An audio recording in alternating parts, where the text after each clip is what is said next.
Proclamation number 6124, December 2nd, 1954.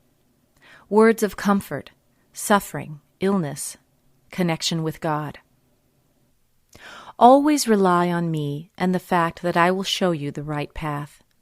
Even if it seems to you as if you determine your own destiny, as if you can use your will to turn your earthly life in another direction, as long as you connect yourselves with me, as long as you desire contact with me, I shall guide you, and you shall merely comply with my will, which I likewise place into your heart, because your resolve to be in contact with me enables me to do so.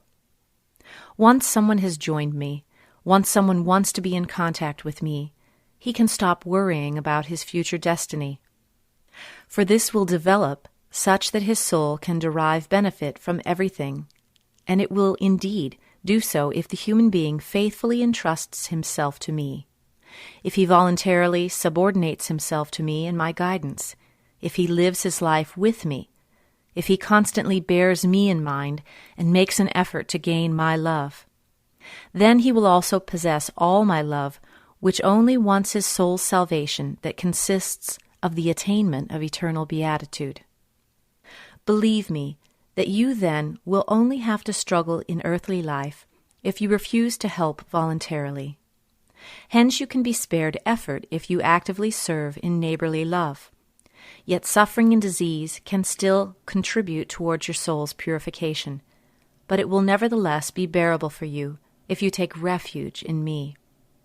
I am always available to you in all earthly and spiritual adversities, and it is my will that due to these you shall join me ever more intimately until you are so firmly united with me that I can constantly walk beside you and you are in continuous communication with me, that you are always aware of my presence, and thus live a life in and with me.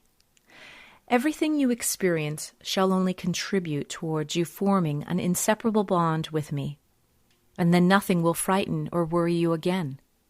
For the awareness of my constant nearness gives you strength and security in everything you undertake. And your will shall be my will, because you utterly submit yourselves to my will, and therefore can only want, think, and act as is good before my eyes. Amen.